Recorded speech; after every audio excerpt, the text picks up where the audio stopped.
റോയ്ച്ച, ഇന്നലെ ഇന്റർവ്യൂ എങ്ങനെ ഉണ്ടായിരുന്നു? ആ എഴുന്നേറ്റോ. ഇന്റർവ്യൂ കുഴപ്പമില്ലായിരുന്നു. പുതിയ മാനേജറെയും ഹെൽപ്പറെയും സെലക്ട് ചെയ്തു. എന്തായി നിന്റെ കാര്യം? ഓ, എന്ത് പറയാനാ റോയ്ച്ച, ഒരു 10-16 ജൂനിയർ ആർട്ടിസ്റ്റുകൾ ഉണ്ടായിരുന്നു. അതിന്റെ കൂടെ എനിക്കൊരു പാസിംഗ് ഷോട്ട് കിട്ടി. ഈ പാലക്കാട് വരെ പോയിട്ട് ഒരു പാസിംഗ് ഷോട്ട് കിട്ടിയുള്ളൂ നിനക്ക്?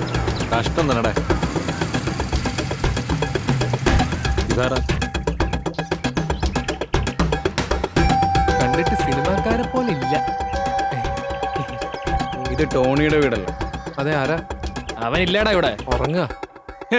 കണ്ടവന്റെ കാശ് മേടിച്ച് തോന്നിയ പോലെ ചെലവാക്കിയിട്ട് അവൻ കിടന്ന് ഉറങ്ങ്. അവന് കിട്ടിയതൊന്നും പോരായിരിക്കും. നമ്മളാരാ? മനസ്സിലായില്ല.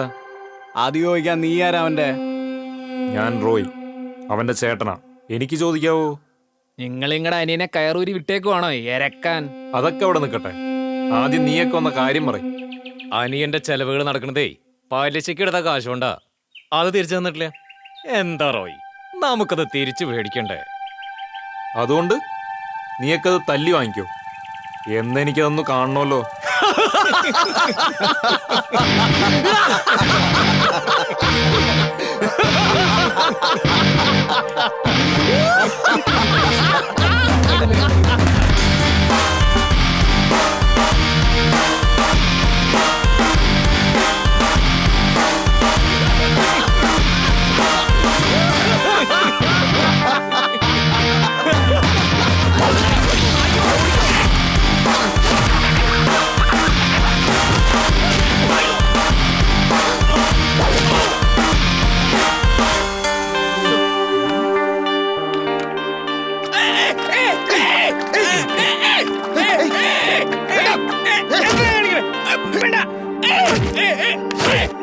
അഴുക്കപ്പോരകളെ, നീയൊക്കെ പിള്ളേരുടെ ദേഹത്തോട്ട് കളിക്കല്ലേടാ. സണ്ണിച്ചായ എന്താടാ മക്കളെ?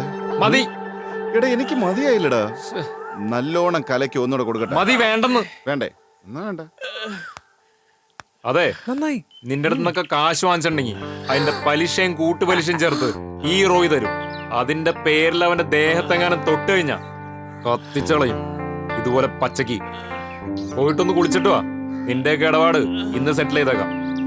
ഡേ മണ്ണയാണ് ദേഹത്ത് വിഴുന്നേക്കുന്നേ. എവിടെയും കേറി കൊരിക്കാൻ നിക്കല്ലേ ഏട്ടാ. ഒരു പീഡിത്തേ മതി, കത്തി പണ്ടാരം അടങ്ങിപ്പോവും കേട്ടാ.